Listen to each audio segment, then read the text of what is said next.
മുണ്ടൂർ തൂത സംസ്ഥാന പാതയിൽ തിരുവാഴിയോട് പലയിടങ്ങളിൽ റോഡിൽ വിള്ളൽ. ടാറിംഗ് കഴിഞ്ഞ് 1 വർഷം തികയുന്നതിന് മുന്നെയാണ് വിള്ളൽ രൂപപ്പെട്ടത്. റോഡിൽ 4ഇടത്തായാണ് വിള്ളൽ രൂപപ്പെട്ടിട്ടുള്ളത്.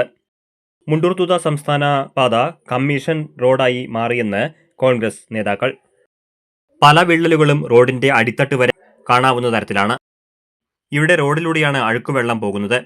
മഴ പെയ്താൽ ഉപറോഡുകളിൽ നിന്നും വെള്ളം പ്രധാന റോഡിലെ ഡ്രൈനേജിലേക്കാണ് വരുന്നത്. പക്ഷേ ഈ വെള്ളം ഒഴുകിപ്പോകാൻ ഡ്രൈനേജുകളിൽ ഇട്ടിരിക്കുന്ന ദ്വാരങ്ങൾ റോഡിനേക്കാൾ ഉയരത്തിലാണ്.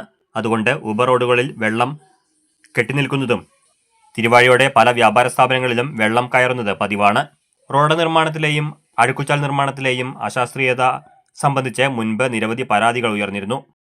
പാത നവീകരണത്തിന് മുമ്പ് തിരുവാഴിയോട് ജംഗ്ഷനിൽ 2 ബസ് കാത്തിരിപ്പ് കേന്ദ്രങ്ങളുണ്ടായിരുന്നു. അത് ഇപ്പോൾ 1 ചുരുങ്ങി. മണ്ണാർക്കാട് പാലക്കാട് ഭാഗത്തേക്ക് പോകുന്നവർക്ക് ബസ് കാത്തിരിപ്പ് കേന്ദ്രമില്ല.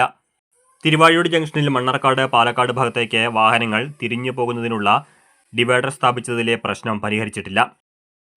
ജംഗ്ഷനിൽ ഉയരമുള്ള വിളക്ക് സ്ഥാപിച്ചു എങ്കിലും ഇതുവരെ കത്തിയിട്ടില്ല.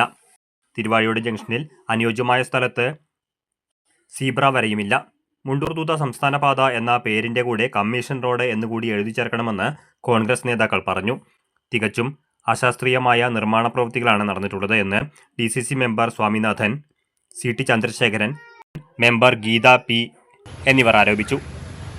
മുണ്ടൂർ തൂത റോഡ്, ആ റോഡിൻ്റെ മുണ്ടൂർ തൂത റോഡ് എന്ന് പറയുമ്പോൾ അതിൻ്റെ ബ്രാക്കറ്റിൽ കമ്മീഷൻ റോഡ് എന്നുകൂടി എഴുതേണ്ട ഗതികേടാണ്.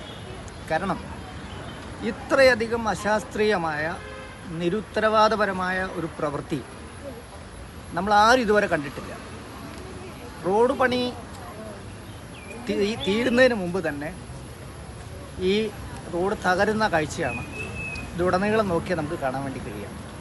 അപ്പോൾ റോഡ് പണിയിലെ അശാസ്ത്രീയതയും അതുപോലെ തന്നെ ഉദ്യോഗസ്ഥ തലത്തിലുള്ള നിരുത്തരവാദിത്വപരമായിട്ടുള്ള സമീപനവുമാണ് ഈ റോഡിൻ്റെ ഈ ദുരവസ്ഥയ്ക്ക് കാരണം.